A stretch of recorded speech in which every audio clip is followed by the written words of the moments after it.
queria, antes de mais nada, então, agradecer muito aí a disponibilidade do Mangabeira. Foi assim, eu imagino que ele devia. O nosso acesso foi num dia de muita demanda, foi no dia que ele publicou essa entrevista na Folha, que gerou tanto momento. E, e nós saímos da discussão aqui interna no nosso grupo, Mangabeira, Uhum. e buscamos logo fazer um contato direto com você. E você assim foi super descomplicado. Eu vou pedir a todos que, por favor, fechem os microfones, está dando muita reverberação aqui. William, me ajuda, por favor, a fechar aí para ser mais rápido, mais eficiente. Obrigado.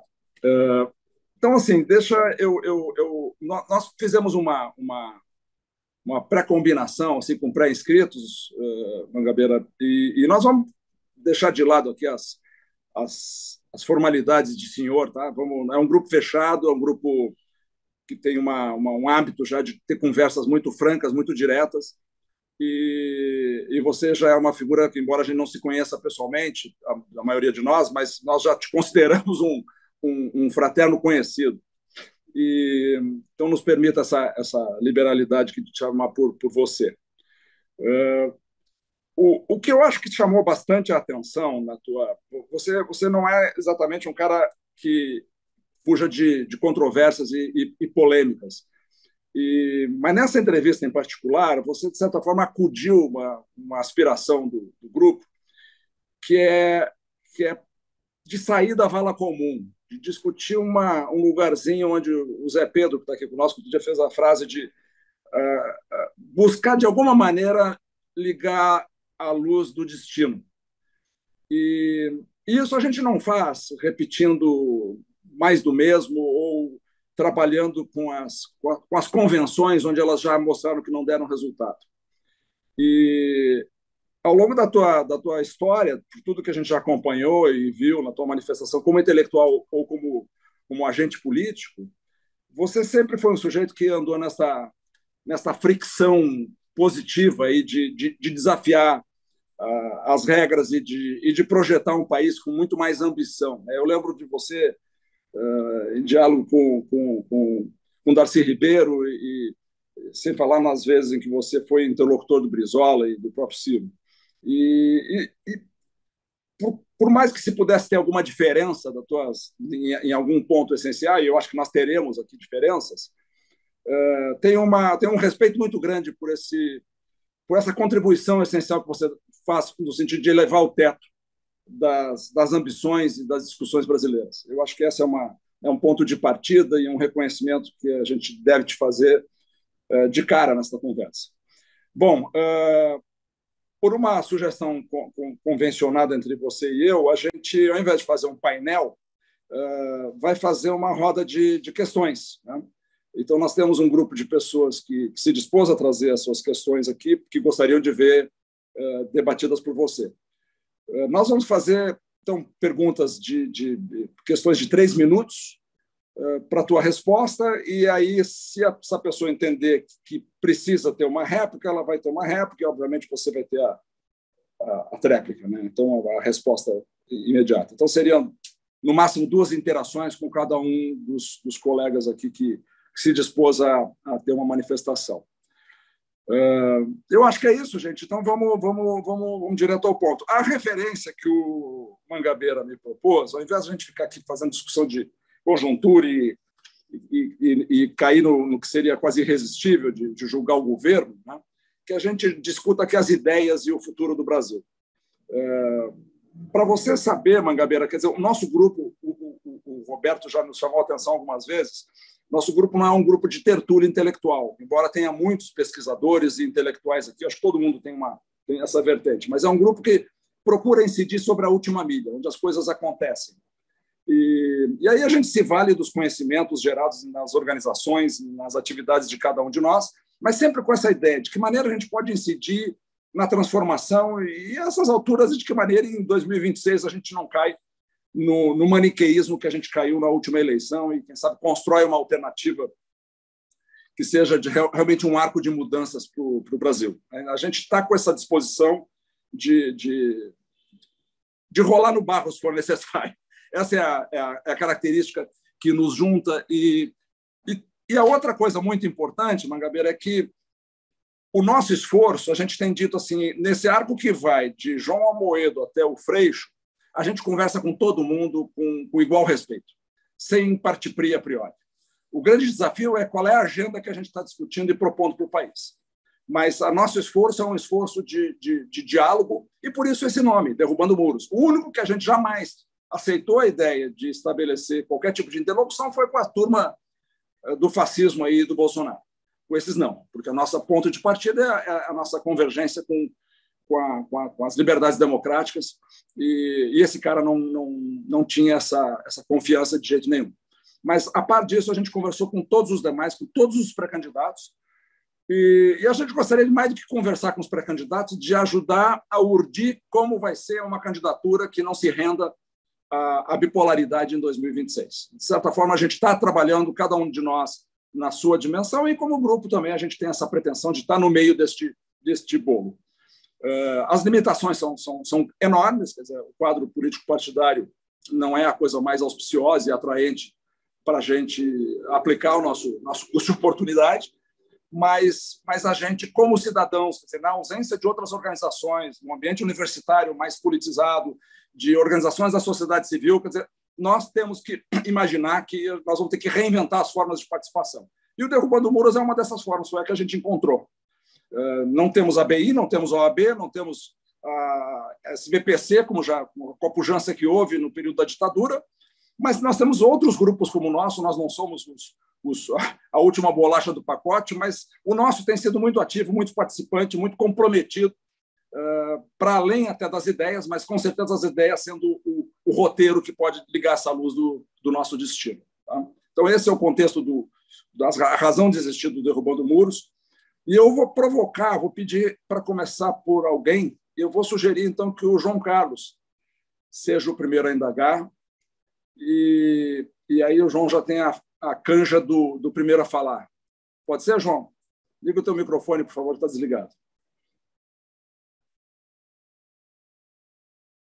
E do João vai direto para o Mangabeira, então, já para responder com uma chefeira.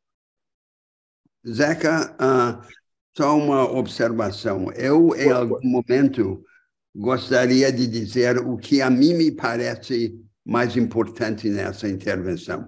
Eu não sei como me perguntar, mas eu tenho o meu ponto de vista sobre o que é central. Deixa eu te dar uma opção. Se você quiser mudar o formato e fazer uma intervenção inicial, também não vai ser problema nenhum. Eu entendi que você preferia não fazer a intervenção inicial. Eu não quero fazer palestra, mas eu quero participar da discussão, não apenas responder a perguntas. Entendi. Eu não tinha entendido bem. Tá. Começa por... Então, você me indica o melhor momento. Você me indica o melhor momento para isso. Eu acho que o melhor momento é agora mesmo, Mangabeira. Fica à vontade e aí depois a gente segue com as intervenções que já estão pré-inscritas. Por favor, fique à vontade e vai ser um prazer te ouvir. Você quer que eu comece, então? Quero. Tá bem. Então,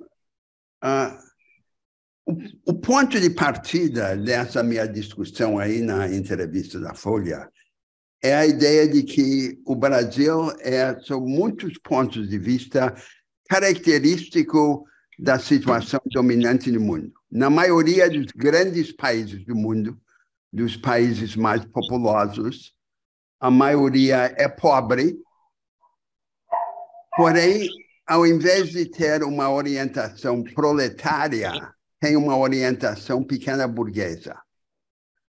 Aspira a uma modesta prosperidade e independência e, por falta de outras opções, anseia tipicamente por um pequeno lote de terra, um pequeno empreendimento, uma prestação de serviço tradicional e assim por diante. E também, caracteristicamente, se compromete com as contrapartidas espirituais desses anseios econômicos, que são o materialismo, o individualismo e o consumismo. Essa realidade social não bastaria por si mesma para determinar qualquer rumo, e muito menos uma arrancada de desenvolvimento. para que exista um projeto de desenvolvimento, uma arrancada, é preciso, e aí está outra ideia da minha intervenção, que haja uma cisão nas elites entre o elemento rentista e o elemento produtivista. E o produtivista tem que se comprometer, e assim sempre ocorreu na história moderna, com o compromisso nacional. Quer dizer, é produtivista e nacional ou nacionalista ao mesmo tempo. Os dois exemplos mais característicos na história do século XIX foram o desenvolvimento dos Estados Unidos, no período entre a independência e a Guerra Civil, e o desenvolvimento do Japão a partir da restauração Meiji, em meados do século XIX.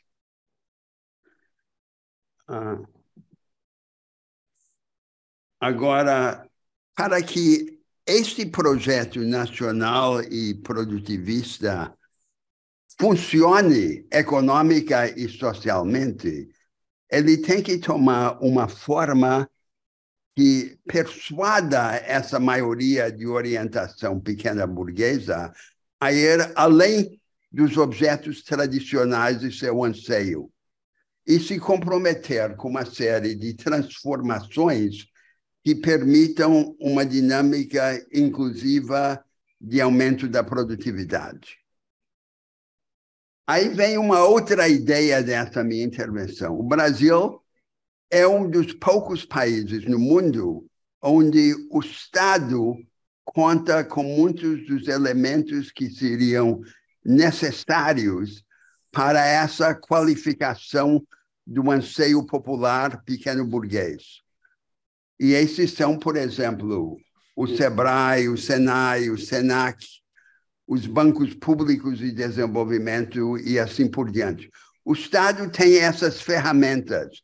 O que ele não tem é o projeto. Esse projeto de oferecer à maioria pobre e desorganizada, porém de orientação pequeno-burguesa,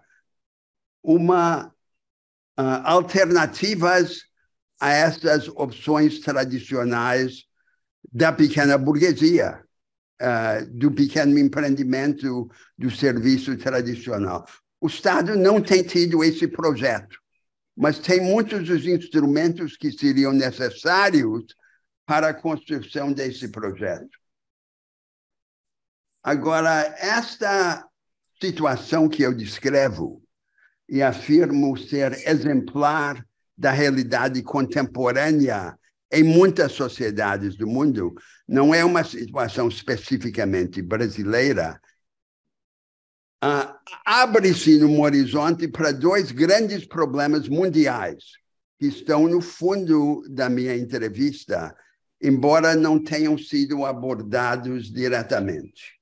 O primeiro tema é o conflito sobre o desenvolvimento e o segundo é o conflito sobre a salvação. Um é econômico e o outro é espiritual ou teológico. O conflito econômico tem a ver com um novo debate sobre o desenvolvimento no mundo. Havia uma vanguarda produtiva. Essa vanguarda produtiva era a indústria convencional, que nós chamamos o Fordismo industrial, e que era recomendada pela teoria econômica do desenvolvimento como um atalho para o crescimento econômico. Essa vanguarda deixou de funcionar. Está deixando de funcionar não só no Brasil, mas em todo o mundo, com variações.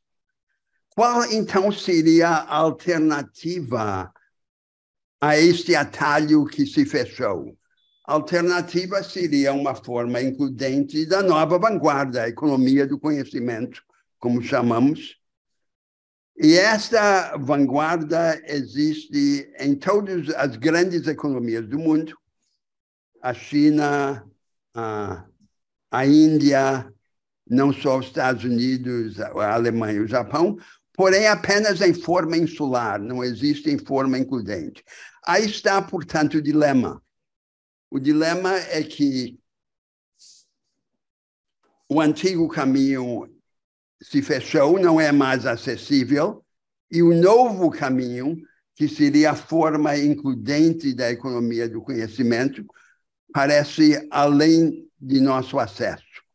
Se não existe nem nos países relativamente mais igualitários e com as populações mais educadas, como imaginar que possa existir num país como o Brasil? Tem grande significado para nós, porque aquela tarefa de oferecer à maioria de orientação pequeno-burguesa uma alternativa às opções pequeno-burguesas tradicionais, teria de tomar a forma de romper esse dilema do segundo lado, isto é, de tornar a tarefa aparentemente inacessível de construir uma economia includente do conhecimento é inacessível. Esse seria o conteúdo da tarefa. E para o Brasil tem também forma específica na grande questão ambiental, que é tão importante para o Brasil.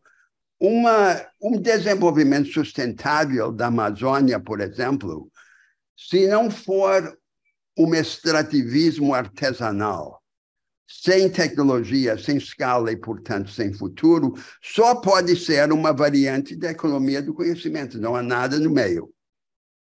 Esse, portanto, é o primeiro grande debate mundial que está no fundo dessa discussão que eu proponho nessa entrevista. O segundo debate é um debate espiritual que é menos evidente no texto da entrevista, mas que está subjacente. E tem a ver com um problema desprezado pelo pensamento social contemporâneo, que é o problema que eu chamarei o problema da frieza. Então, muitas sociedades tradicionais, inclusive a nossa, tinham como sua fórmula característica de relações sociais a combinação nas mesmas relações sociais de troca, prepotência e afeição ou lealdade. Era o que se poderia chamar a sentimentalização das trocas desiguais. Essa era a fórmula. E essa fórmula dava uma aparência de doçura às relações sociais nessa sociedade, até na escravatura, que se apresentava como uma grande família feliz. Não foi por outra razão que Talleyrand, por exemplo, disse que quem não viveu antes da Revolução não conhece a doçura da vida. O que aconteceu nessas sociedades modernas do século XIX e do século XX é que esses elementos de troca, prepotência e afeição foram desligados. A troca foi para o mercado, o poder para a política e a afeição para a vida privada, para a família. E o resultado disso foi a frieza. Então, Schopenhauer, por exemplo, apresenta a situação da humanidade nessas sociedades como de porcos-espinhos, que na noite fria se acalentam, se aproximam para se acalorarem. E aí se espetam, e aí se afastam, e ficam andando para mais perto ou para mais longe, até ficarem numa meia distância desconfortável, que é a situação das sociedades contemporâneas. E Madame de Staël observou no início do século XIX que as sociedades que ela e seus contemporâneos estavam vendo nascer eram sociedades que nos roubam a solidão sem nos entregar em troca a companhia. Essa é a frieza. Isso. Essa frieza tem uma base especialmente forte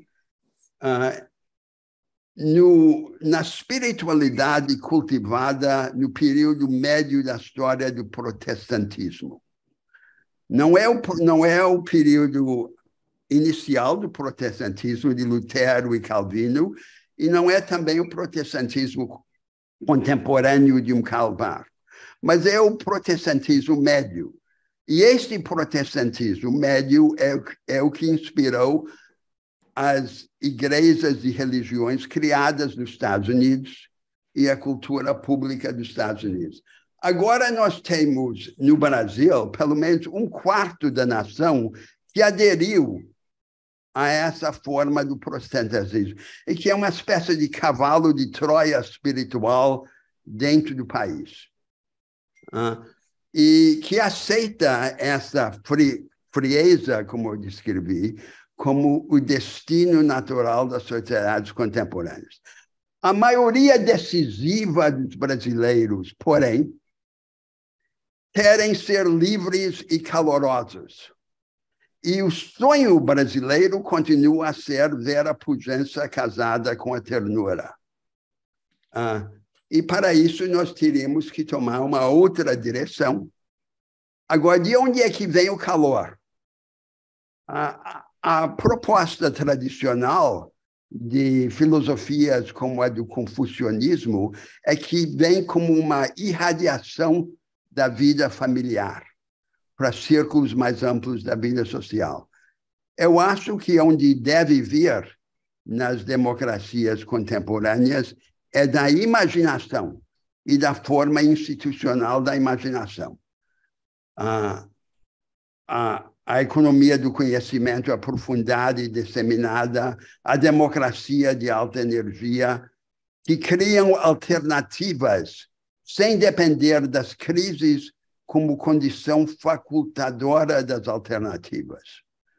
E é, portanto, a imaginação encarnada nas instituições que acende o calor, o fogo que nos dará calor. Esse seria o caminho. E esses são, então, os dois grandes debates que estão no fundo, o econômico e o espiritual, do temário que eu levantei nessa entrevista. Ao sinalizar que o nosso destino nacional está ligado a esses dois debates maiores, econômico e espiritual, eu estou afirmando pelo Brasil uma pretensão de grandeza. E a pretensão de grandeza é incômoda, já que estamos acostumados a copiar e a seguir. Se não nos sentimos amedrontados ou perturbados pela ideia da grandeza, é só porque não a compreendemos. É isso que eu queria dizer no início. Muito legal. Muito obrigado, professor. Maravilha. Acho que ficou muito mais claro o eixo da sua entrevista e alinhado com a expectativa que nós tínhamos aqui para conversar hoje. Então, eu passo imediato para o professor João Carlos. João, acho que Mangabeira fez uma incursão aí no teu território aí da filosofia política e queria que tu devolvesse isso para nós.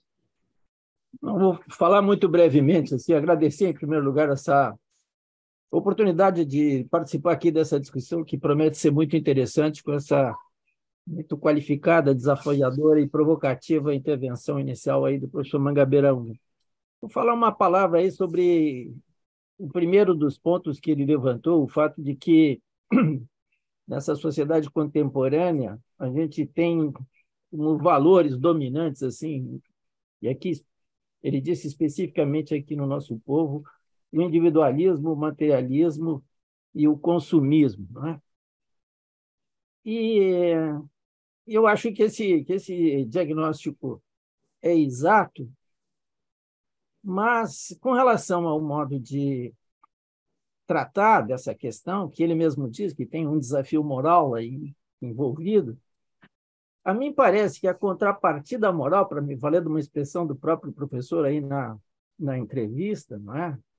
A contrapartida moral me parece ser um resgate de um valor que já esteve bastante presente na nossa sociedade moderna, que é a ideia da solidariedade, quer dizer, a compreensão de que ninguém faz nada sozinho.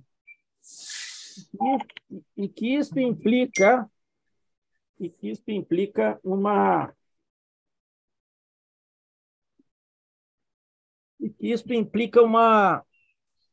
uma expressão institucional que me parece ter sido, num certo momento aí da história da modernidade, especialmente nos chamados 30 gloriosos, a ideia de universalização dos serviços e do asseguramento dos direitos sociais e individuais fundamentais.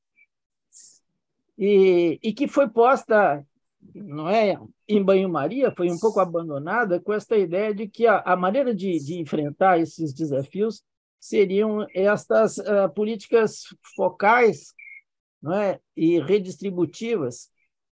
Eu acho que resgatar essa ideia da solidariedade como um princípio assegurador de direitos e que deve oferecer a todos as oportunidades de serem reconhecidos como partes essenciais e constitutivas da vida social, me parece ser o valor e o instrumento mais compatível com o que é a cultura moderna.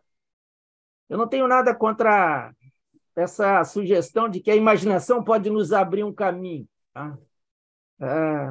Eu tive a oportunidade, a felicidade de ser amigo do Castoriadis, Dias, e eu vi dele muitas vezes ideias parecidas com essa, né?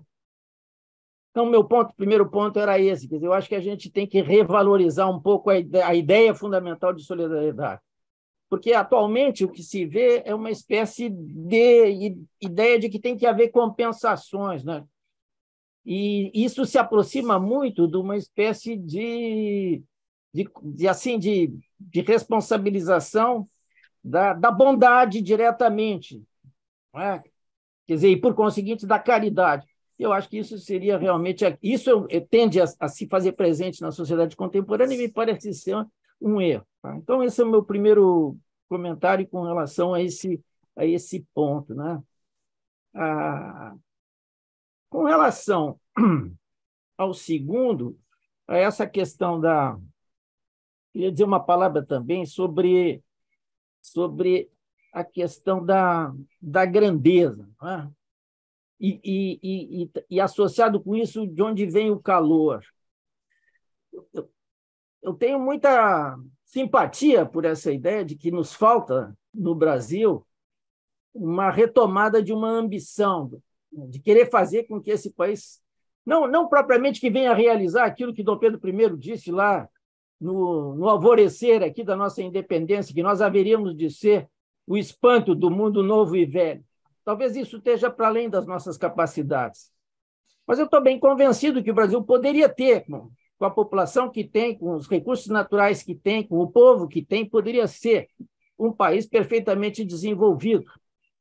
Não é? E que isso depende naturalmente daquilo que a gente vier a fazer com ele. Então, ter essa ambição, eu acho que isso é uma coisa bastante importante. Isso me leva ao seu segundo ponto, a esta ideia de que rupturas nesse sentido sempre dependem de uma divisão no seio das elites. Eu também concordo com isso. Acho que isso é uma espécie de pré-condição.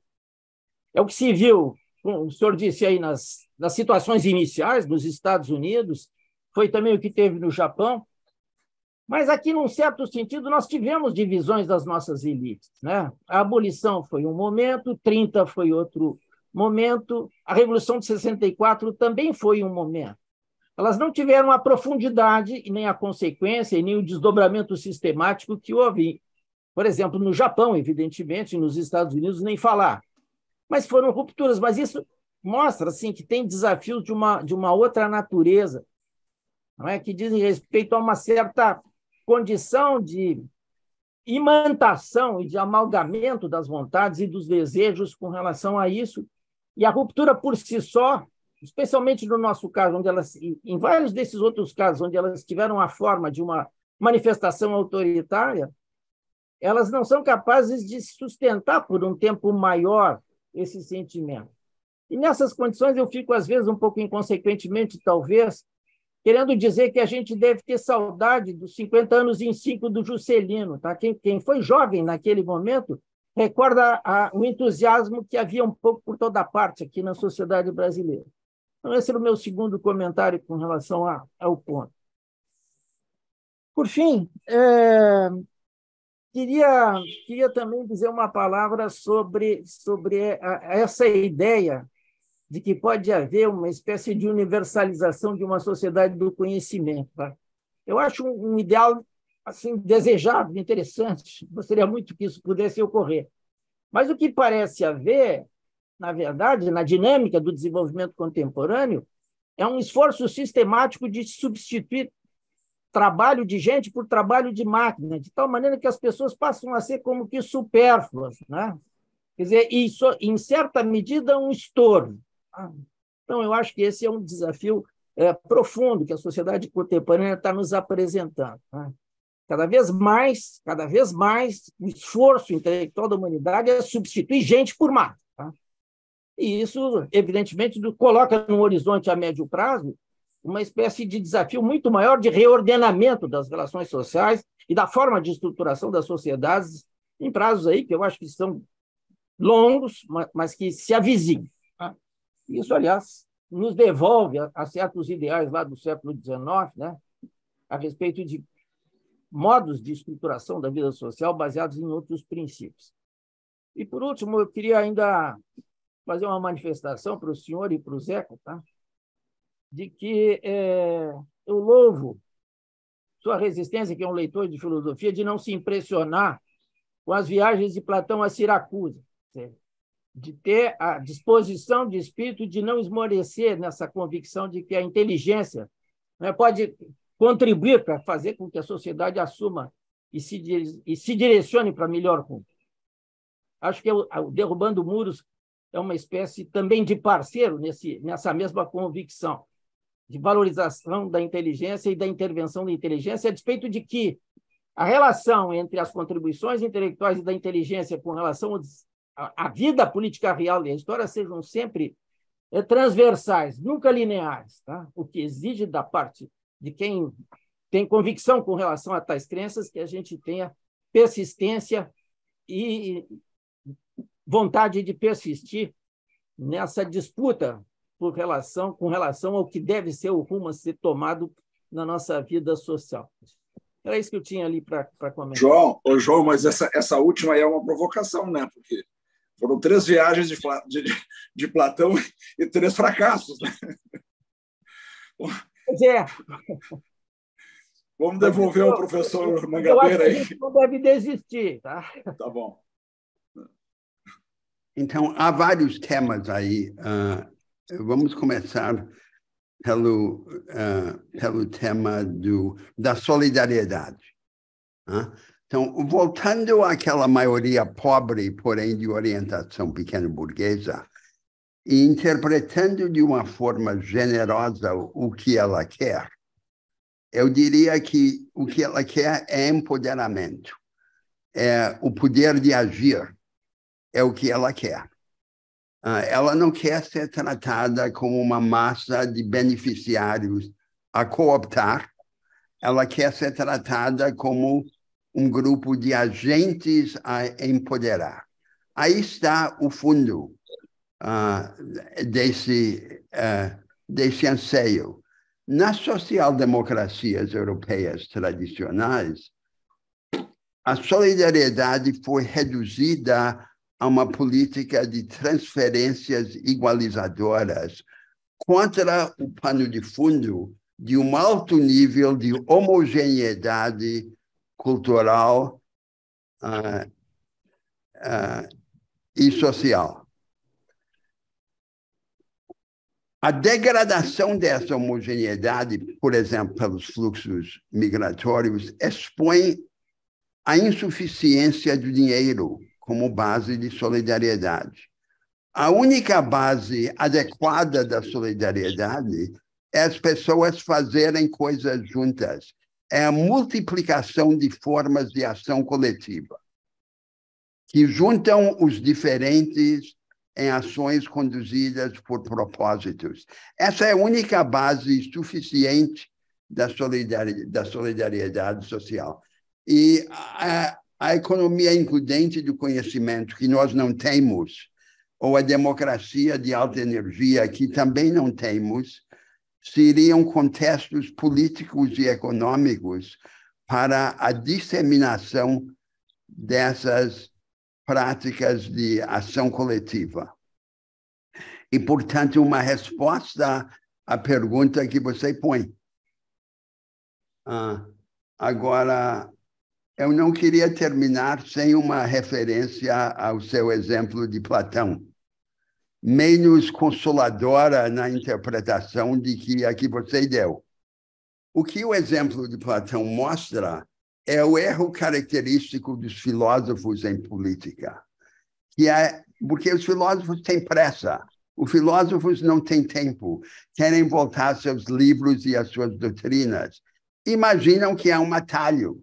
Um atalho é sussurrar no ouvido do príncipe, do poderoso.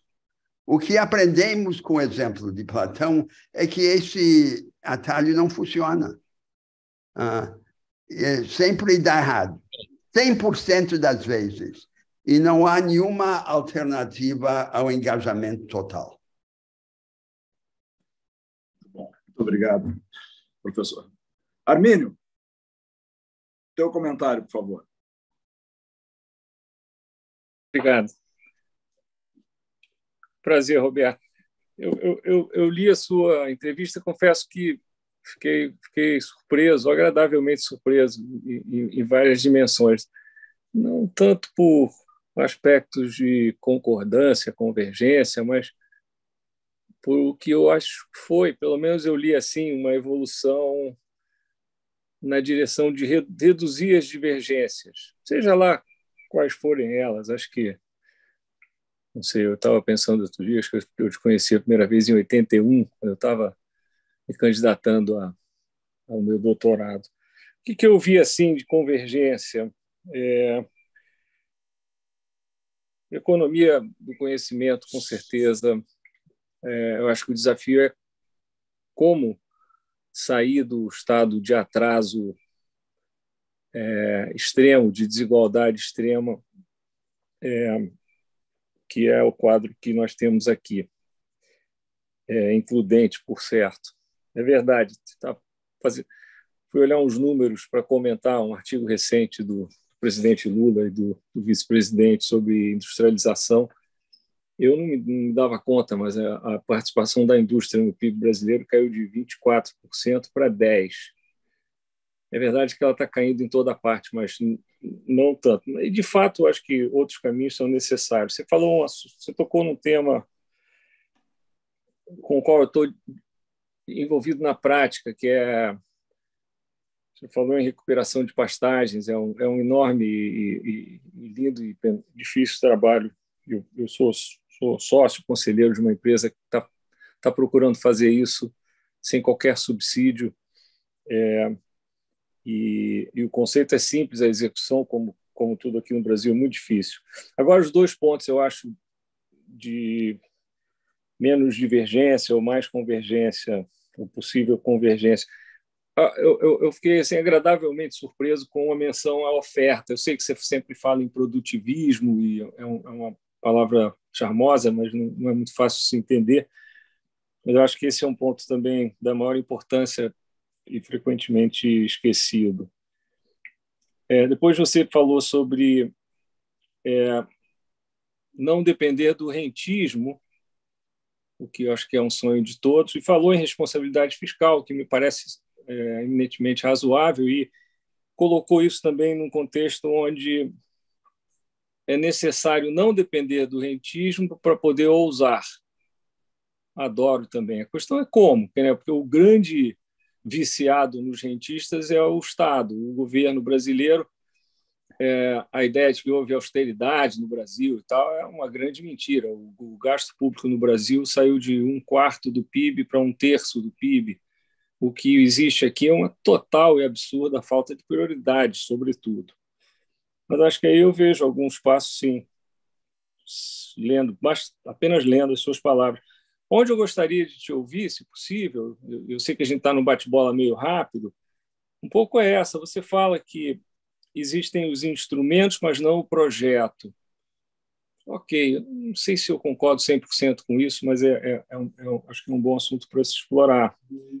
E isso, para mim, esbarra num tema paralelo, talvez tão importante quanto qualquer outro, que é a qualidade do nosso Estado, a qualidade, portanto, da nossa capacidade enquanto sociedade de nos organizarmos e progredirmos, em última instância. Isso não tem acontecido. Eu tenho feito uma pergunta muito básica, fiz em 2 apresentações recentes: por que é que nós não aprendemos aqui no Brasil? É a impressão que eu tenho.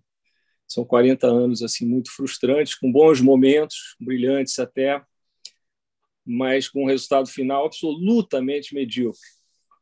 Então, se você pudesse, talvez, seja demais pedir para você comentar isso em poucos minutos, mas assim, essa interseção entre cultura, elites, qualidade do Estado, me parece ser um espaço onde nós não temos conseguido encontrar um caminho. Se você pudesse comentar sobre isso, eu ficaria grato. Quanto ao resto, eu fiquei contente em ler a sua entrevista. Acho que não esperava tanto. Talvez isso para você seja um feedback negativo. Eu espero que você não encare assim. Vamos entrar um pouco no conteúdo desse projeto de construção da economia do conhecimento, porque é parte da resposta ao dilema brasileiro hoje, ao desafio brasileiro. Eu acho que começa modesto, Armínio. Começa com um equivalente no século XXI ao extensionismo agrícola do século XIX. Foi o extensionismo agrícola que, por exemplo, nos Estados Unidos, na primeira metade do século XIX, construiu uma agricultura de padrão familiar, porém com atributos empresariais. Isto era considerado impossível pelos marxistas de um lado e pelos conservadores liberais de outro, mas os americanos fizeram. Quando eles fizeram isto, eles não estavam regulando o mercado agrícola, não estavam criando políticas de compensação social na agricultura. Eles estavam reinventando o mercado agrícola. E é isso que nós teríamos de fazer em todas as dimensões de nossa vida. E quem são os destinatários desse projeto de soerguimento produtivo da oferta? De um lado, as pequenas e médias empresas da periferia econômica brasileira, que teriam que ser trazidas para mais próximo da vanguarda, pouco a pouco, e, de outro lado, os agentes econômicos individuais que perderam contato com empresas, com organizações, e que teriam de ser transformados em artesãos tecnologicamente equipados. E assim começa o projeto. Lá no futuro, no futuro remoto, o projeto envolve transformações institucionais muito mais radicais. E nós podemos, até de forma especulativa, imaginar, por exemplo, um sistema em que os meios da produção da sociedade são colocados em fundos, administrados de forma profissional e competitiva, e os tomadores, os produtores, os trabalhadores, participam de um leilão permanente desses fundos. Quem assegura aos fundos uma maior taxa de retorno pode usar aqueles meios produtivos por um determinado tempo. Teoricamente, isto é o que o mercado financeiro competitivo já faz, mas, na realidade, não faz. Não é? Então, a distância entre o significado desse exemplo e a teoria. A premissa é que haveria uma trajetória sequenciada de inovações institucionais e jurídicas na forma jurídica e institucional da economia de mercado, começando modesto e lá no futuro, avançando para transformações muito mais ousadas. Nessa tarefa, como você diz, teríamos que contar com o Estado capaz. E no Brasil nós temos 3 agendas de qualificação do Estado ligadas a 3 séculos diferentes.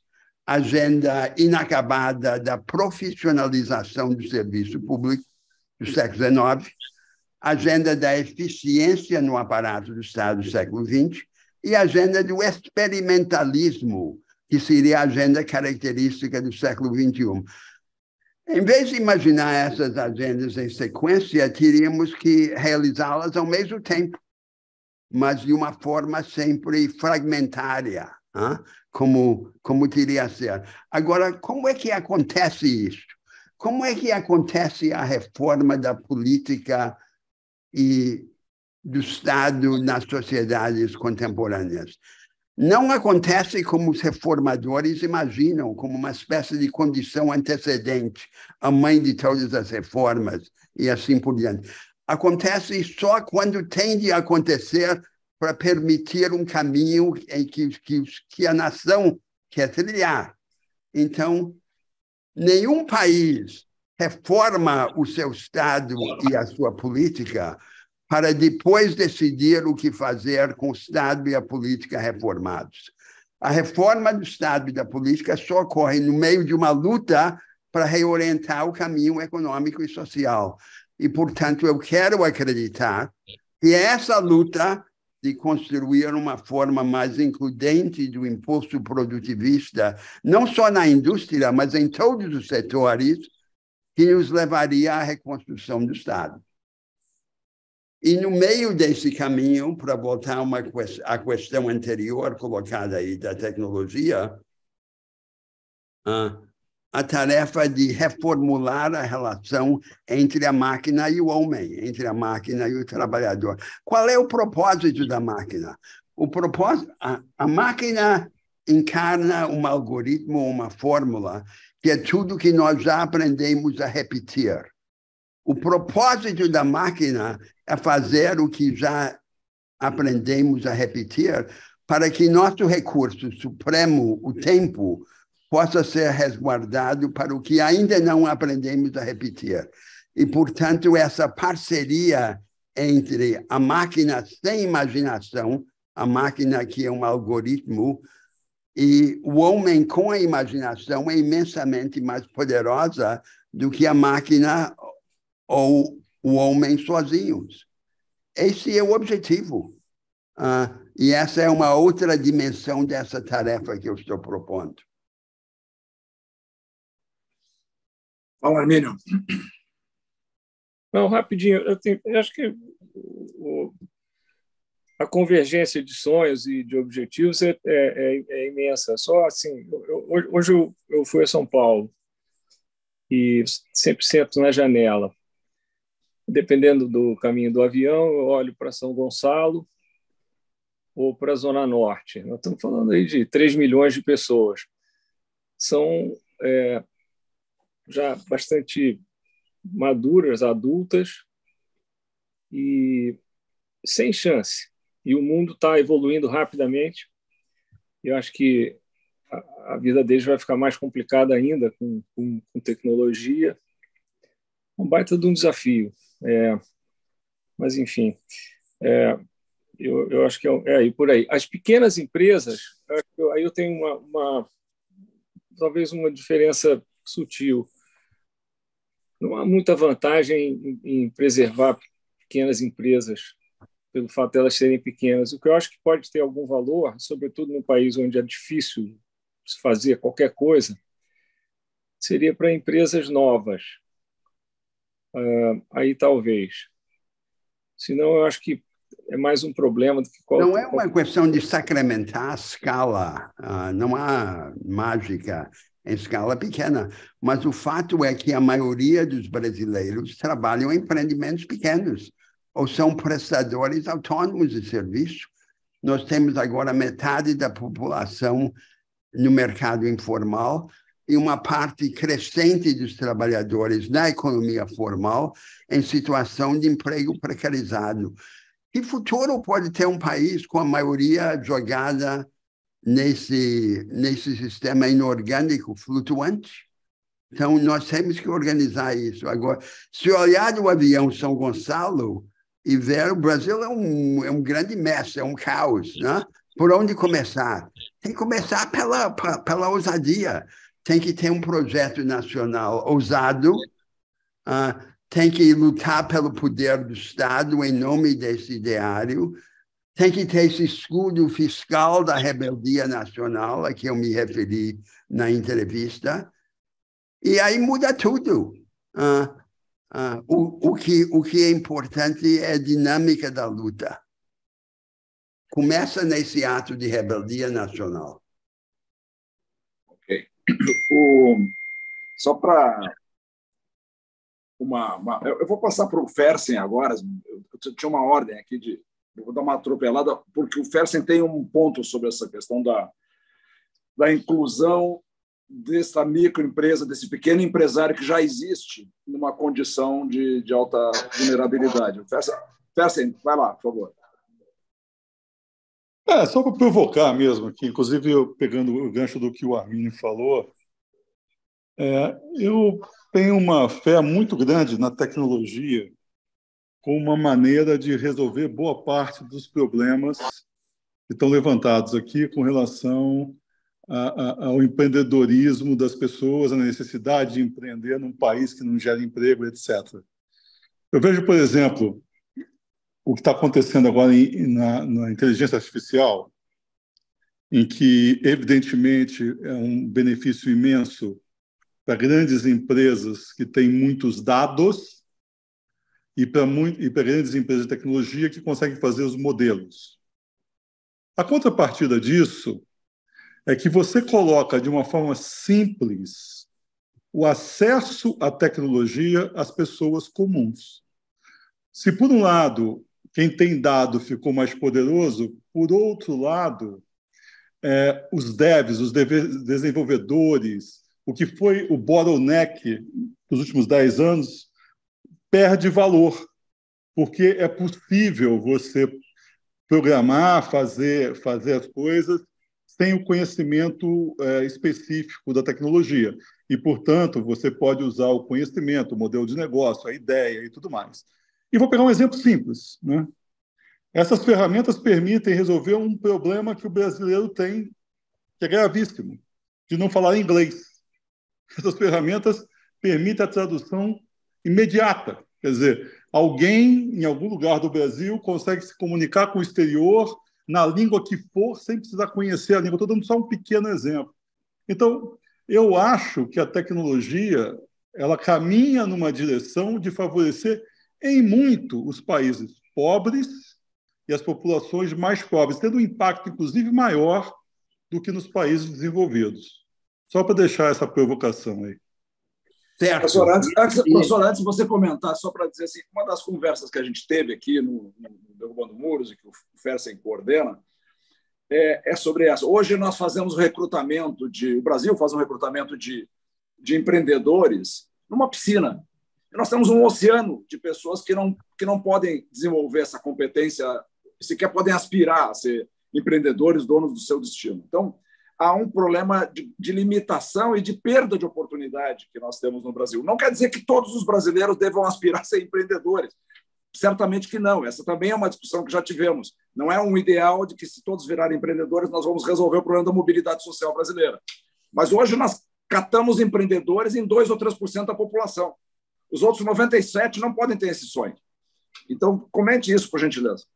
Isso, e é só para adicionar, então, para terminar, Kizeca, uma coisa. E do ponto de vista do social, né, você dar as condições de educação e formação para uma população enorme como a nossa, distribuída, pobre, a tecnologia só veio na direção de tornar isso mais fácil, mais possível, do que qualquer outro momento da história. Certo. Concordo inteiramente, mas não vamos ter um conceito restritivo de empreendedor. Um reparador de máquinas, por exemplo, ou uma enfermeira são empreendedores?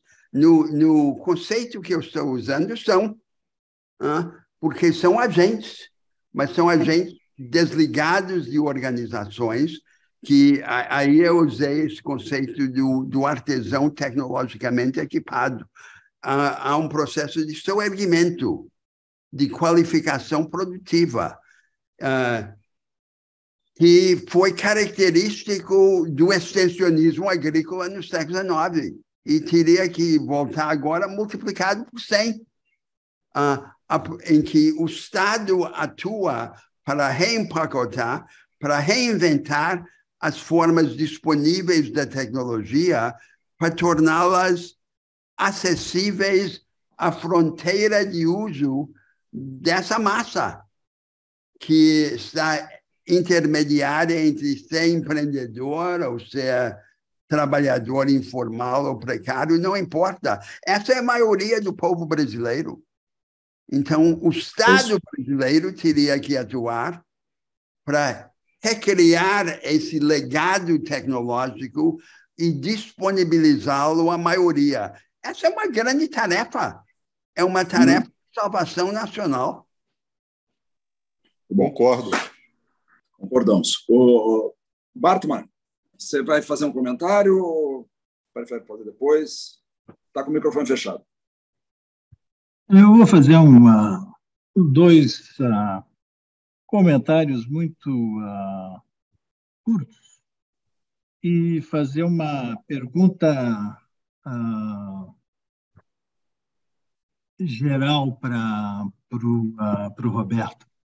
Primeiro ponto que eu queria fazer é que se fala muito da economia do conhecimento, que deve ser a prioridade para o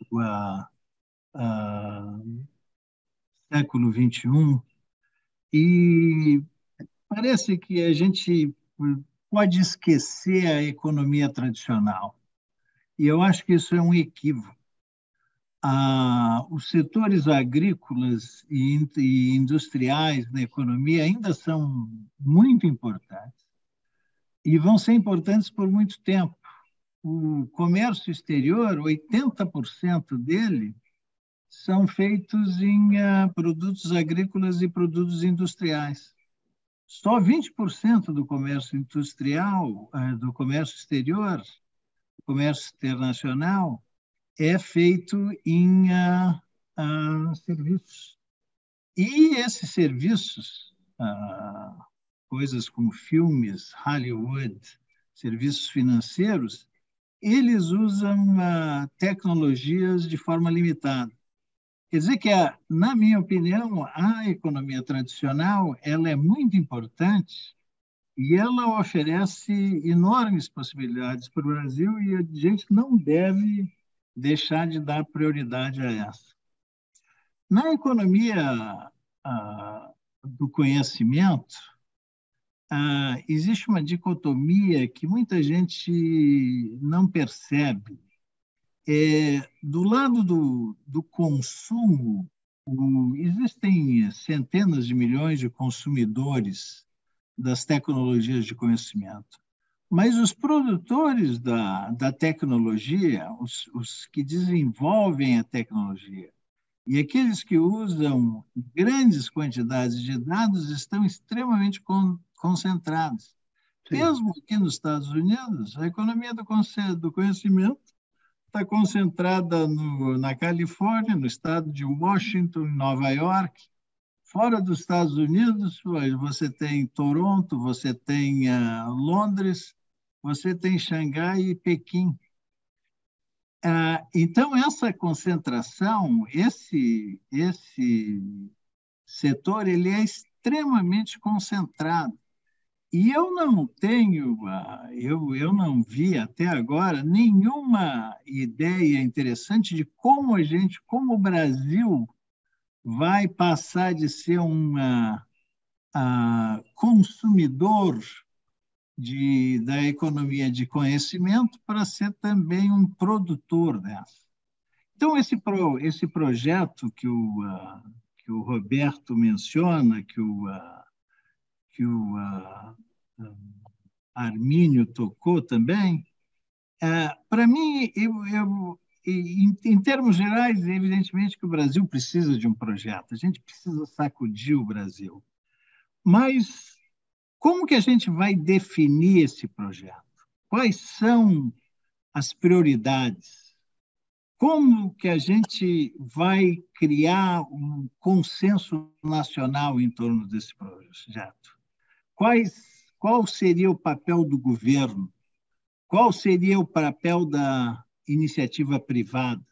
Qual deve ser o papel da elite intelectual das universidades? Quais seriam as reformas estruturais, políticas, econômicas para implementar esse projeto? Essa é a minha questão. E eu acredito que a gente fala muito em termos gerais, mas para implementar um projeto desses consistentemente e com sucesso, a gente precisa dos detalhes. Eu acho que a gente poderia aprender muito com a experiência da China. A China teve um projeto a partir dos meados da década de 70 que eram definidos em termos muito simples. O primeiro era o reconhecimento de que a China era um país pobre, o que a ambição do país era de ser um ponto central na economia e cultura global, e para atingir isso se precisavam fazer 4 modernizações. As modernizações da agricultura, da indústria de defesa e da ciência e tecnologia. E se implementou, se definiu esse projeto com Deng Xiaoping em uns detalhes que foram implementados nos últimos 40 anos. Como que a gente vai fazer isso no Brasil? Essa é a minha questão. Tem que marcar uma outra data, Flávio, porque a questão é ampla. Posso dar um palpite? Deixa o Roberto falar. Não, depois você entra, então, Márcio. Deixa o Roberto responder. Tem que abrir o microfone, Mangabeira. Está fechado o microfone. Sim. Deu. Vamos acabar com uma concepção restritiva da economia do conhecimento, em que a imagem do Vale do Silício, das plataformas oligopolizadas do Vale do Silício. Não estou tratando disso. É uma designação da qualificação produtiva crescente de toda a economia. Esse é o projeto. Então, é por isso que eu falei da agricultura. Atividade econômica predominante no Brasil, a maioria dos brasileiros não sabe, é a pecuária extensiva. Que para cada hectare cultivado, há 4 ou 5 entregues à pecuária extensiva. Grande parte do território nacional brasileiro é pastagem degradada. Então, ali na agricultura há uma imensa tarefa de qualificação produtiva. A diversificação das lavouras perenes, a intensificação da pecuária, o manejo florestal sustentável, a industrialização progressiva dos produtos agropecuários. Fazer isso na agricultura é andar no caminho da economia do conhecimento, como eu estou concebendo. Portanto, é um projeto nacional, não é um projeto para uma pequena elite preocupada com as tecnologias mais requintadas do mundo em pequenas áreas do Rio de Janeiro e de São Paulo. Não é isso. É uma ideia abrangente que afeta toda a estrutura de oferta no Brasil. E aí você vai dizer, mas como começamos? É a pergunta do Armínio. Começamos onde pudemos começar.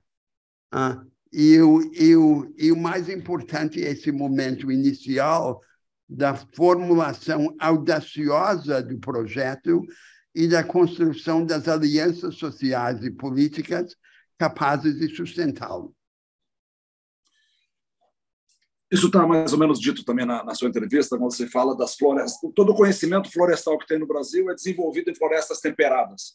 Então, nós temos um mundo para desenvolver aqui, que é e tem no grupo aqui várias pessoas que trabalham com esse assunto, o Mangabeira. E o Armínio falou ano passado da empresa em que ele investe, chamada ReGreen, que é dedicada à recuperação de áreas degradadas.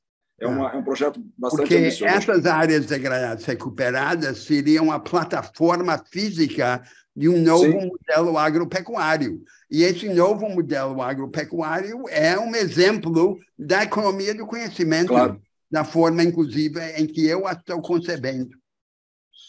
Eu não sei se o Juan está aqui.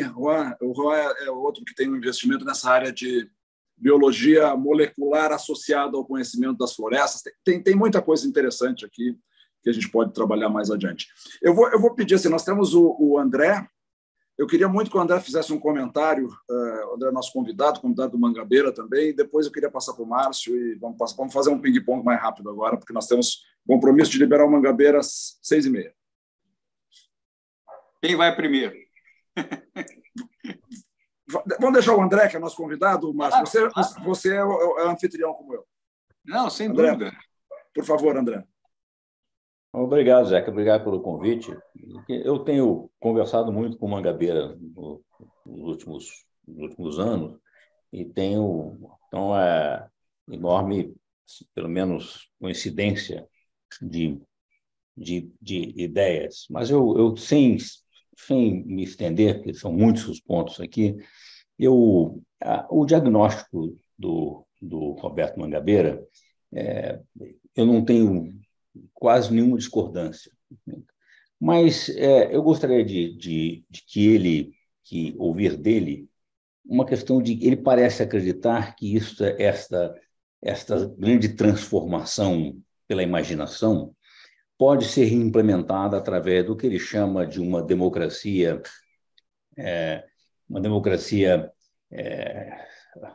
exponenciada, uma hiperdemocracia.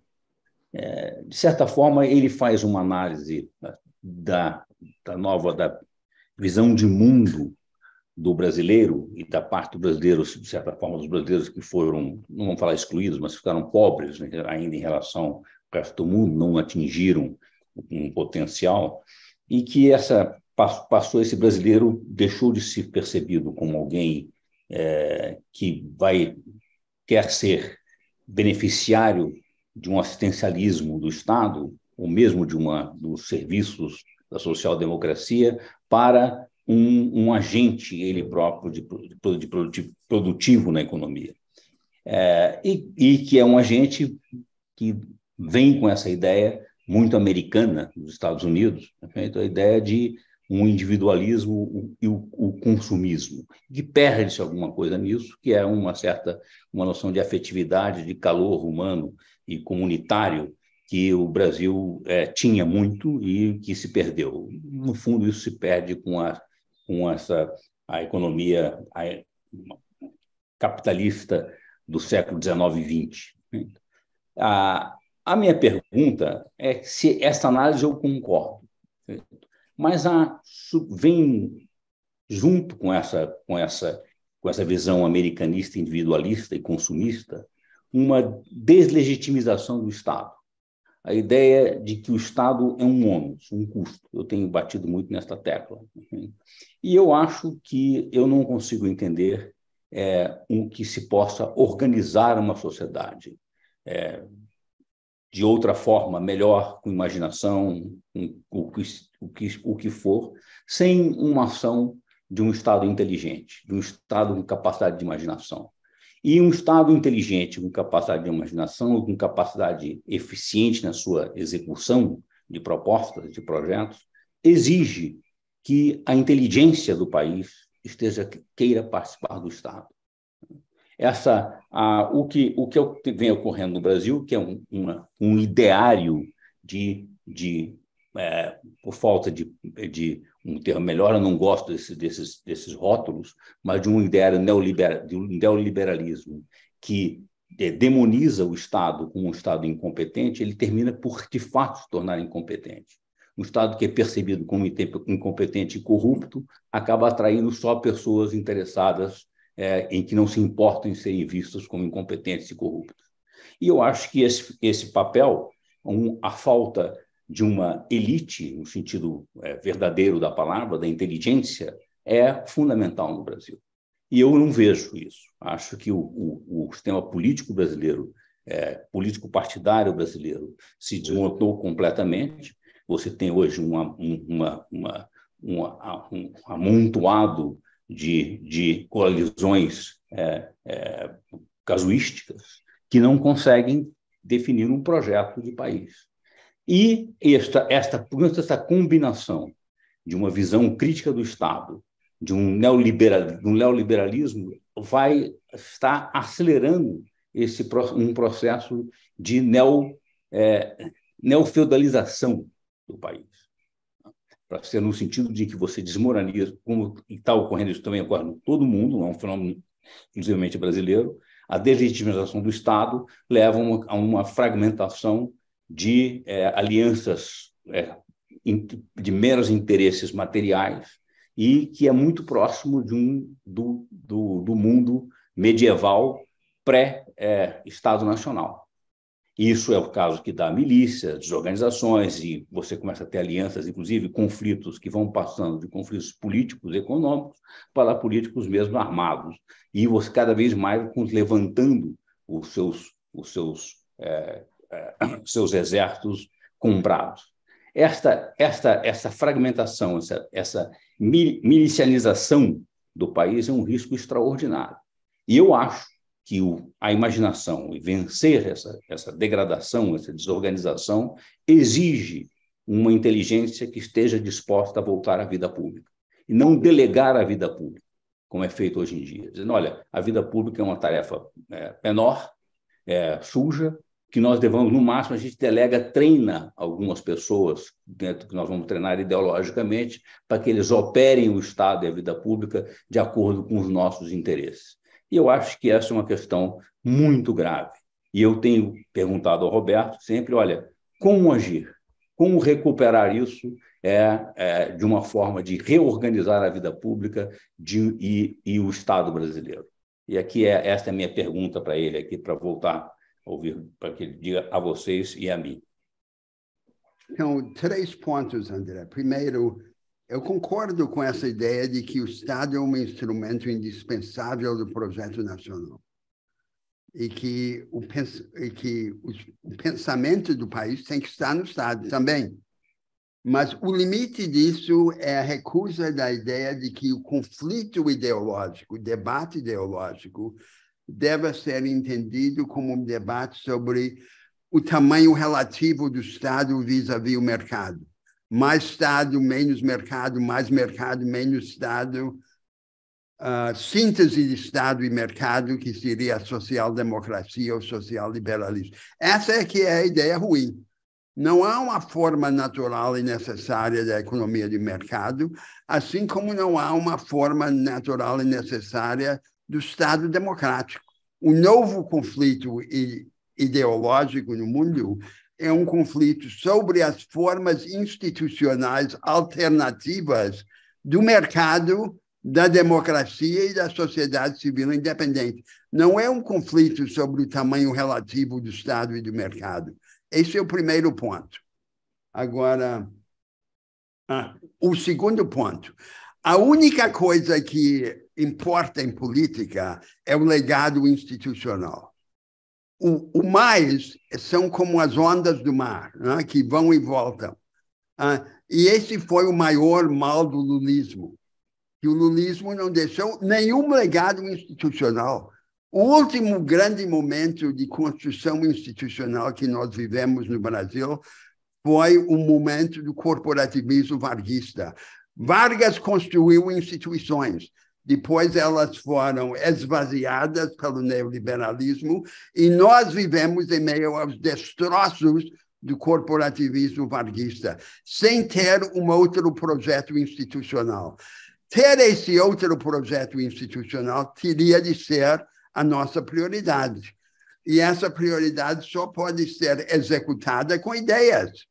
E aí me leva ao terceiro ponto. Em geral, os reformadores iluministas do Brasil julgam que os partidos fortes são a condição dos projetos fortes. Então, nós temos que ter partidos fortes para poder ter projetos fortes. No Brasil, não ocorreu assim. O último grande sistema, o último sistema partidário forte que nós tivemos foi o sistema partidário que evoluiu na democracia de 46 sob Getúlio. E evoluiu porque Getúlio, em 50, se reinventou e tinha um projeto forte. E o sistema partidário se organizou polarizado em torno de Getúlio. Os partidos getulistas e os partidos antigetulistas. Quer dizer, na realidade brasileira, não foram os partidos fortes que criaram o projeto forte. Foi o projeto forte que criou os partidos fortes. Essa é a nossa experiência. Aleluia. Isso sabe que o João Carlos e o Roberto sabem que é música para nós. Márcio Fortes, você que tem experiência em vários desses ambientes aí que o professor... Boa noite, gente. Boa noite, gente. Olá, Roberto. Sim. Roberto Mangabeira foi meu contemporâneo no Colégio Santo Inácio, no Rio de Janeiro. Tá certo, Roberto? Certo. Já era brilhante naquela época. Havia lá uma turma que não jogava futebol. Eu era um deles e o Roberto também. Todo mundo jogava futebol. Alguns poucos não jogavam futebol. Mas, enfim, vamos lá. Eu discordo do Roberto. E não quero discordar, não é assim, não é nesses termos, não é? O que aconteceu no Brasil, desde a redemocratização, a partir das eleições de 1982, para tomar um ponto, não é? 82 foi a primeira eleição direta para governadores no Brasil, em que se destampou o bipartidarismo que tinha sido criado pelos governos militares. Então, a partir daquela eleição, de 82, quando começou a ser redigida a nova Constituição, e até 2013, com as manifestações de rua em São Paulo, e, portanto, por um longo período, o Brasil sofreu uma transformação espetacular, positiva. Eu não quero apelidar isso apenas de legado institucional, mas eu acho que se aproxima disso. Quer dizer, em 1987, não havia saúde pública no Brasil. Você tinha saúde dirigida para corporações. O legado varguista nos entregou os institutos de aposentadoria e pensões, que também tomavam conta da saúde pública de quem tinha carteira profissional assinada. Quem não tinha assistência médica. Aí nós criamos o SUS, em 1987, por exemplo. Uma pequena revolução setorial, limitada àquilo, mas que é exemplar para o mundo todo. Depois, em seguida, nas transformações políticas e administrativas, o período que eu quero, enfim, genericamente caracterizar, de 1990, mais ou menos, a 2013, a transformação conceitual do Brasil foi extraordinária, no conhecimento das finanças públicas, no endividamento público, na capacidade do Estado de bem, enfim, definir as suas prioridades de investimento. Foi uma coisa que superou os dos governos militares, que tinham lá seu modo de fazer, com vantagens.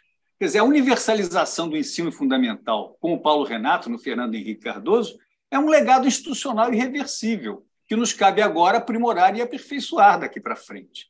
Não é? Quer dizer, eu digo muito das finanças públicas, tinha a conta movimento do Banco Central, tinha a conta de subsídios não coberta no Banco do Brasil. Era uma coisa muito maluca a administração das finanças públicas. Quando eu dirigi o BNDES em 87, 88, 89, só havia duas questões no mundo em relação ao Brasil: o endividamento externo e a inflação. O resto eram conceitos vagos, não é? O analfabetismo conceitual, etc. Bom, daqui para frente, nós estamos, no momento, sem qualquer projeto de país. Isso não há dúvida. Mas, ao mesmo tempo, temos uma oportunidade. O que está acontecendo nesses primeiros 6 meses do governo Lula? E eu não sou, de jeito nenhum, fã de governo Lula, muito menos de PT. Mas alguns dizem que já se passaram 6 meses e não aconteceu nada.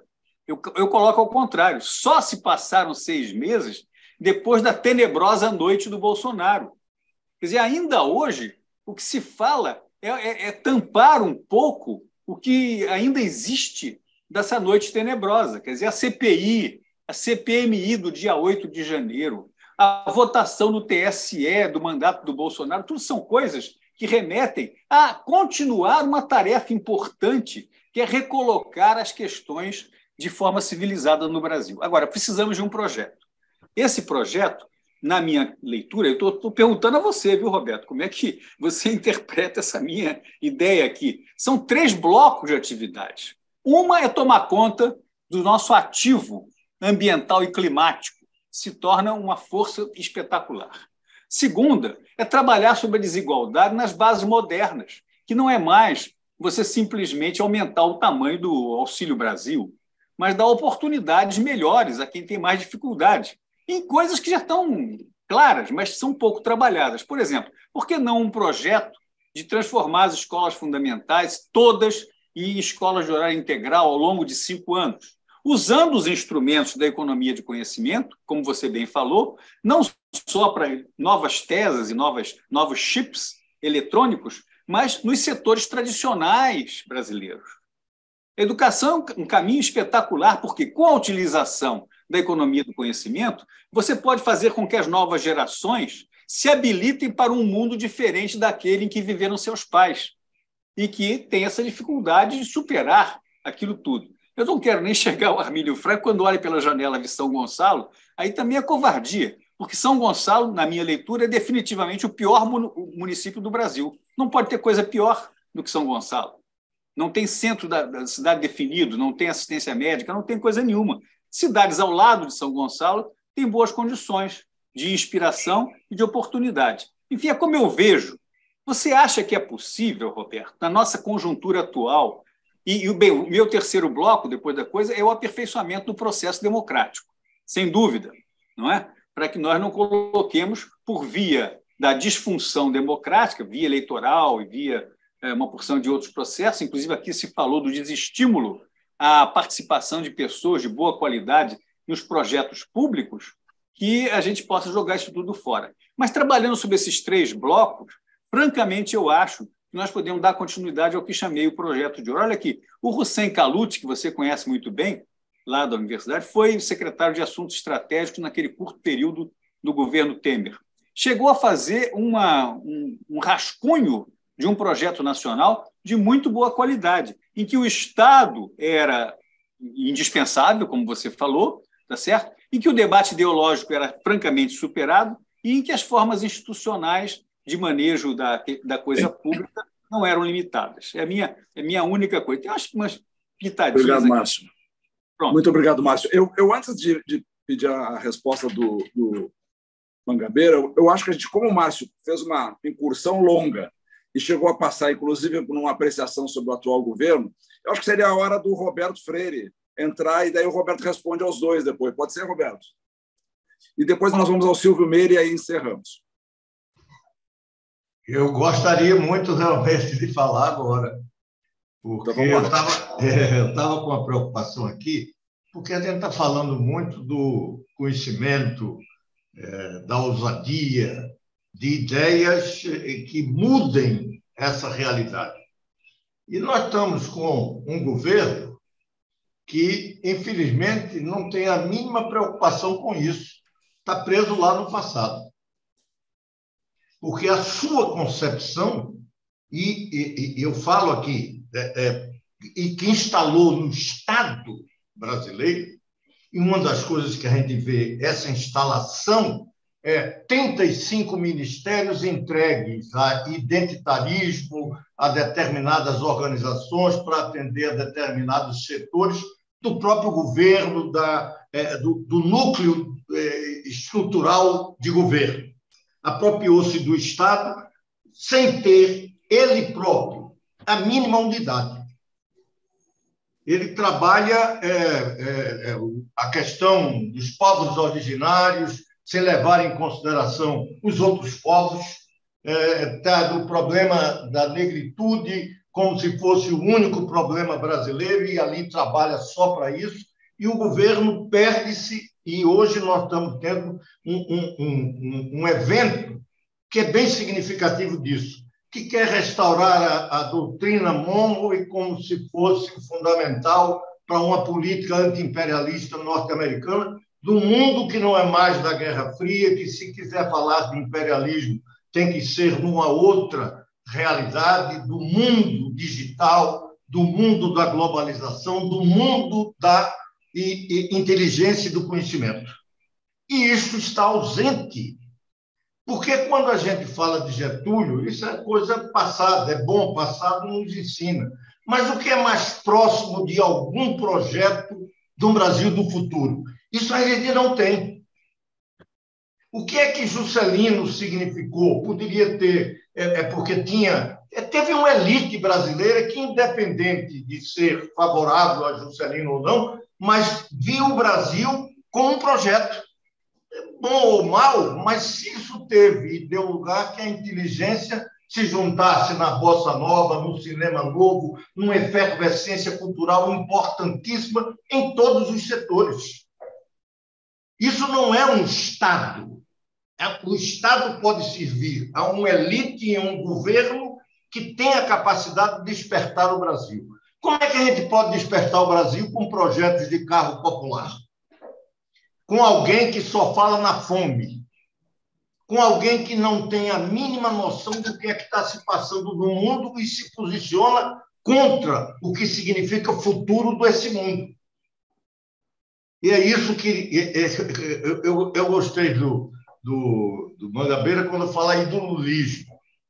Eu amplio, é o lulopetismo, é o Fórum de São Paulo, é uma esquerda que não desperta mais nenhuma condição de um Brasil desenvolvido.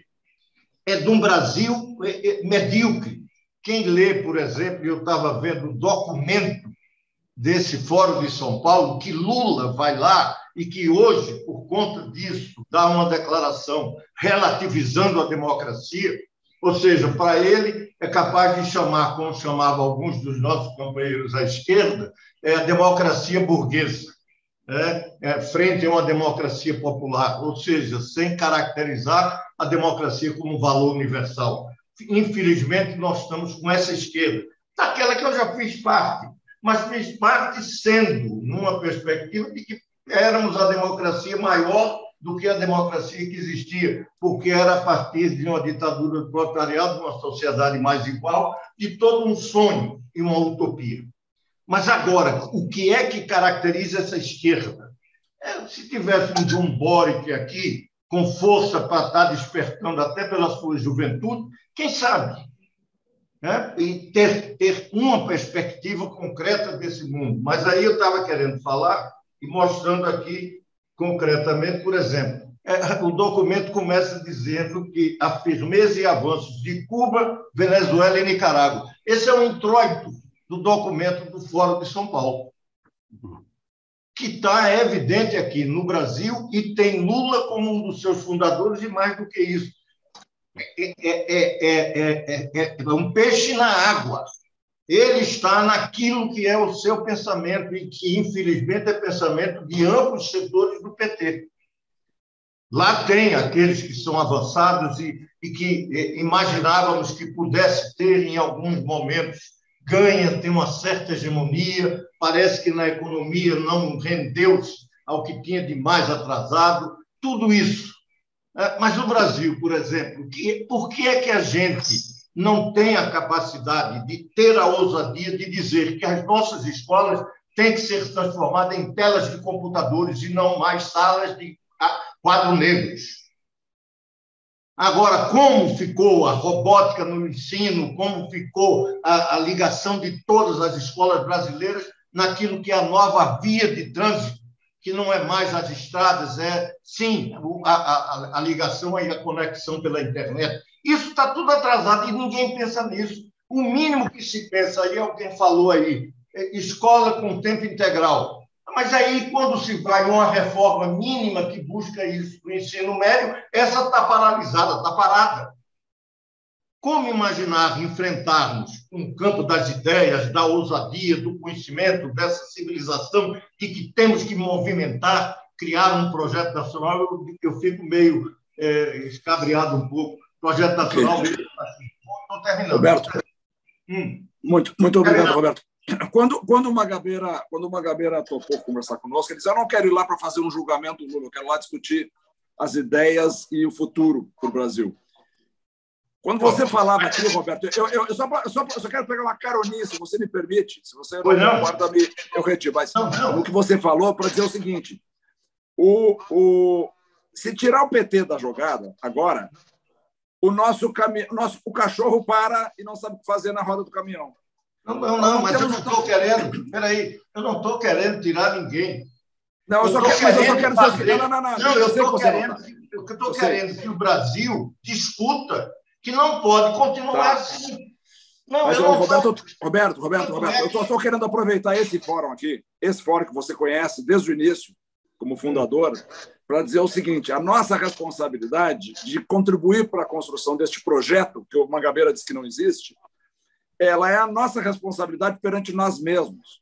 Por mais que haja motivação, e eu acho que você, como político, tem razões para isso, para a gente apontar o dedo para o PT. Eu quero dizer que esse dedo tem que ser apontado para nós mesmos. O buraco é nosso. Mas é nosso tendo essa consciência e não passando o pano, por favor. Eu não estou aqui querendo falar para negar. Não, por favor, eu votei em Lula. E não penso que foi fácil, não. E trabalhei. E o trabalho que se fez com a Simone Tebet foi um trabalho fundamental para muitos dos que estão aqui votarem em Lula no segundo turno. Porque nós conseguimos trazer. Você é um exemplo disso. Você trabalhou. Eu estou querendo dizer que isso é que está faltando. O Brasil precisa ter um setor político que tenha esta compreensão que nós estamos tendo aqui, de que é necessário ter uma ideia, força, uma economia do conhecimento, um futuro que seja diferente desse, de que supere desigualdades, tudo isso. E que a nossa elite, que poderia estar junto deste processo, tem uma visão que não se coaduna com isso. E como fazer com que os setores que possam se coadunar neste governo que aí está, com esta visão nossa? E não vai fazer se a gente ficar calado. É a mesma forma, estamos aqui, em alguns momentos a gente apoiou o Haddad, por quê?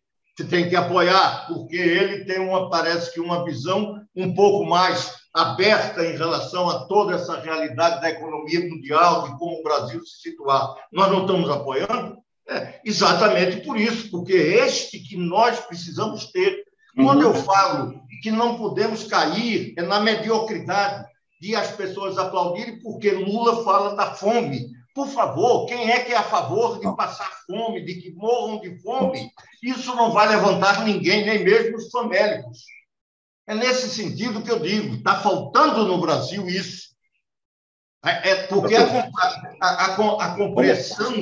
compreensão que Mangabeira tem, que todos aqui demonstraram, isso está se tornando evidente. Agora, como isso se transformar em algo importante? É só para lembrar.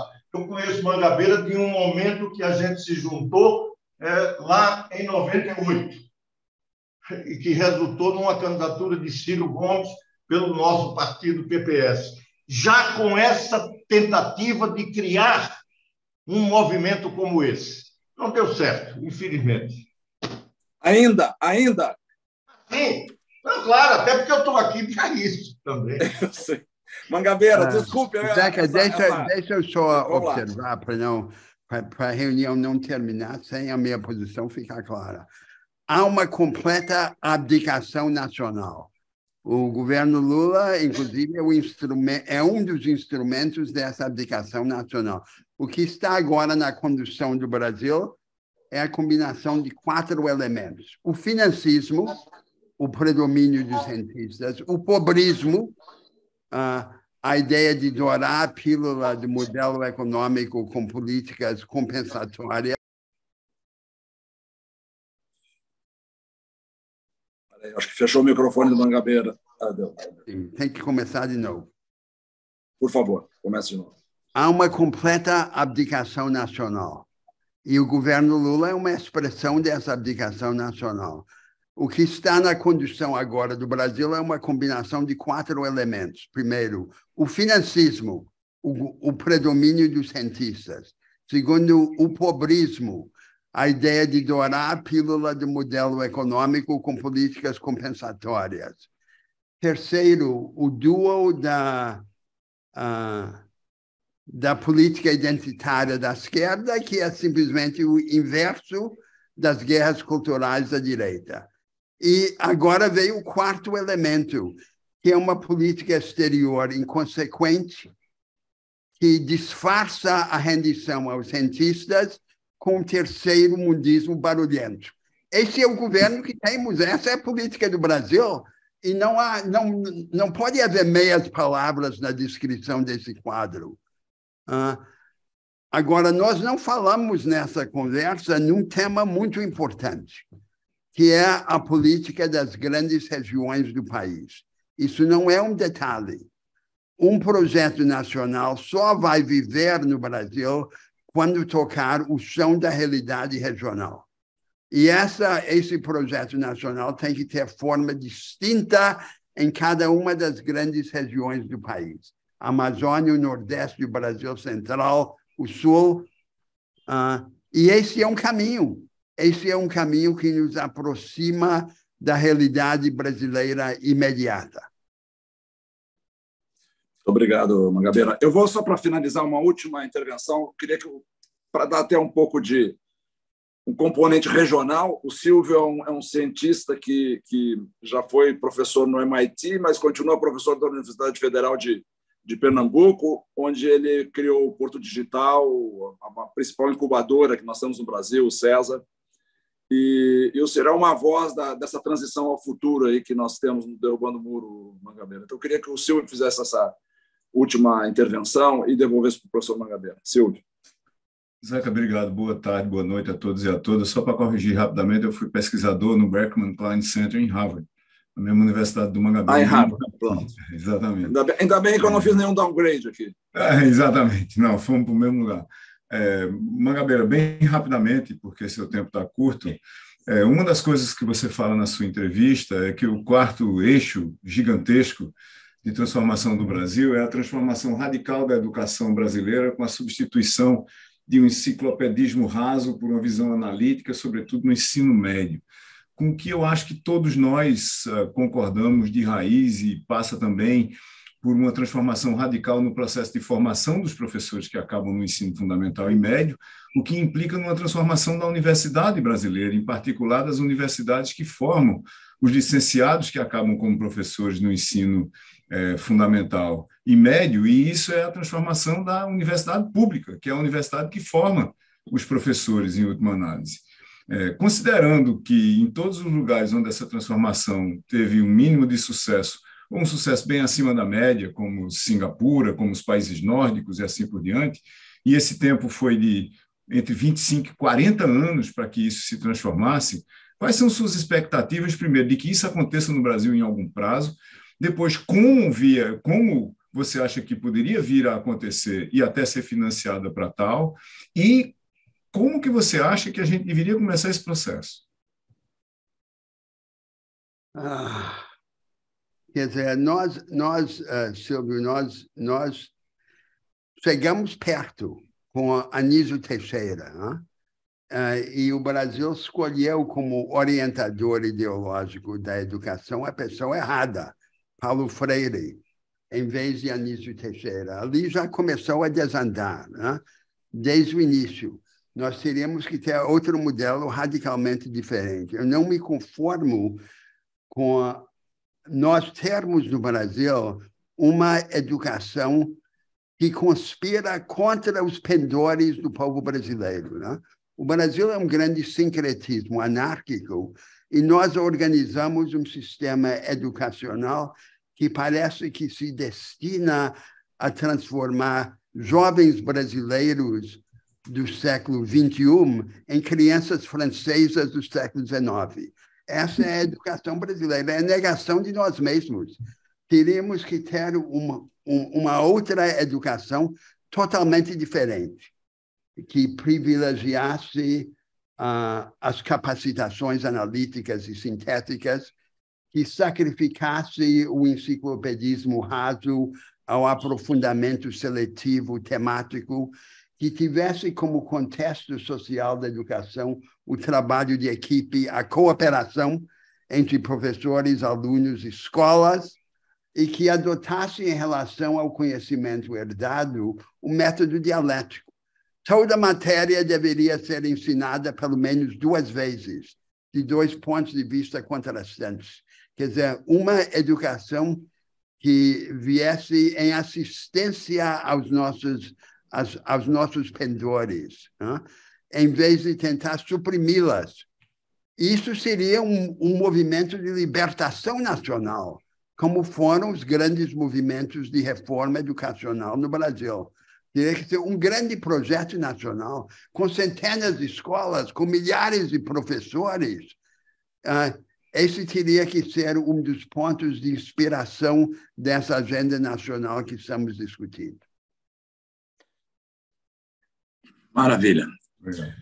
Bom, professor, eu acho que nós cobrimos um pouco do que o senhor nos provocou aqui para conversar a partir da sua entrevista, e certamente a gente saiu daqui com muito mais inquietações e que já não eram pequenas quando a gente entrou. Nós como eu falei bem no início, nosso desafio é como incidir sobre essa realidade tão desigual, tão difícil e muitas vezes tão escamoteada que nós temos no Brasil, seja com ruptura de elite, seja com ruptura de modelos políticos.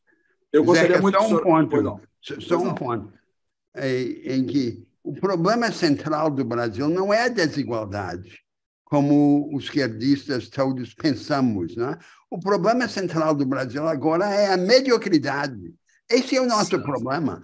E só vamos superar a desigualdade numa onda para superar a mediocridade. Não, de acordo. Quando eu falo em desigualdade, a desigualdade, a realidade desigual, não entre pessoas ou classes apenas. É uma realidade. Nós temos uma riqueza que afinal compõe e enriquece o sincretismo que você falou. Acho que esse conceito desse sincretismo unificador, que põe todos sobre o mesmo guarda-chuva, como uma alternativa a esse identitarismo rastaquera que a gente tem consumido quase goela abaixo, eu acho que essa realidade ela é enriquecedora. Esse sincretismo é uma fortaleza do Brasil. E é porque é desigual, é porque é diferente nesse sentido entre si. Agora, professor, assim, o nosso grande ponto aqui, o nosso grande desafio é como é que a gente põe carne embaixo desse esqueleto. Como é que a gente transforma isso em alguma ação orgânica que possa nos dizer, olha, nós estamos de alguma maneira vinculados a este projeto sincrético que aponta para a transição ao futuro, que acende a luz do nosso destino, que tem ambição, que levanta a régua. E como é que a gente compõe? Quer dizer, o Roberto é um testemunho de dentro dos partidos aqui da pobreza que é a vida partidária. Para onde que a gente corre? No fundo é isso. Quer dizer, nós temos corrido aqui uns para os outros sem institucionalidade nenhuma. E, em algum momento, a gente tem que se colocar isso nessa dimensão individual para o lado institucional, de essa missão, ou alguém pega com a mão e faz acontecer, ou a gente continua dependendo de intervenções heróicas, como a que você costuma fazer, mas correndo o risco de a gente acabar em outra viagem a Siracusa. Esse é o nosso dilema, e a gente não pretende desistir, até porque a alternativa é muito pior. Desistir para quê? Em nome de quê? Para fazer o quê? Né? Então, a conversa que nós temos tido na dimensão pessoal e coletiva, professor, é essa. Outro dia eu conversei com um empresário super importante, bacana, eu diria assim, um empresário iluminista brasileiro, o que não é comum, e ele me dizia assim que ele estava numa fase de vida, deixando de fazer coisas, abrindo mão e não sei o quê. E eu lembro, mas deixando em nome de quê? Se o que você sabe fazer é influenciar pessoas, é catalisar ideias, é exercer influência, por que a gente não soma e não ganha escala para fazer isso mais e melhor? Quer dizer, nós estamos aqui com o André, Armínio, você. Eu acho que realmente essa responsabilidade é intransferível e ela é nossa. Não tem para onde a gente correr. Não adianta ela bater na porta do Cidadania com a federação do PSDB, porque, com todo respeito, eles podem fazer numa passagem de bastão, quando alguém tiver o que passar, o projeto a passar, a responsabilidade, a direção.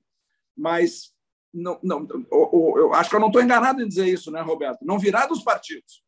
Vai ter que vir de algum outro lugar. E o Roberto tem dito isso para nós com muita frequência. Então, queria compartilhar com você essa ansiedade positiva, otimista, confiante que nós temos. O Brasil não está fadado e condenado a ser um país que deu errado. A gente precisa continuar insistindo, porque definitivamente as alternativas são piores. E você é o cara que tem um papel fundamental aí para iluminar esse caminho, e queria te agradecer demais e te dizer que gostaria que você, de alguma maneira, ficasse perto da gente. Zeca, eu acho que um problema que nós todos temos é a divergência entre o tempo histórico e o tempo biográfico. Quer dizer, esses projetos coletivos prosperam ou malogram no tempo histórico, mas nós vivemos as nossas vidas no tempo biográfico e queremos que as coisas aconteçam enquanto nós ainda estamos vivos, mas não é possível. Então, nós temos que nos conformar com outra ideia e pensar outra maneira de relacionar o projeto histórico com o projeto biográfico. Muito bonito, Mangabeira, muito bonito. Se vocês não viram, eu vou mandar depois distribuir o videozinho que os presidentes uruguaios gravaram ontem, não sei se todos viram, mas são partidos que se opõem entre si, dos três presidentes vivos e o atual. E ali tem uma fé no país, na democracia. Foi para celebrar os 50 anos da superação da ditadura do Uruguai. E tem ali uma fé nessa convivência, na importância da gente trabalhar nesse tempo das nossas vidas físicas e entender que as limitações estão postas, mas quem sabe com isso também ter um pouco mais de tolerância, fraternidade e, como disse o João Carlos, solidariedade entre nós. Eu acho que esse exercício não é trivial. Frequentemente a gente briga na margem, e eu acho que a gente tem uma oportunidade aí com os presidentes uruguaios de inaugurar um caminho aí que aponte mais convergências, sem perder as nossas diferenças. Gente, adorei. Muito obrigado aí por participação de todos. E, Mangabeira, muito obrigado pelo teu tempo iluminador. Muito obrigado a vocês.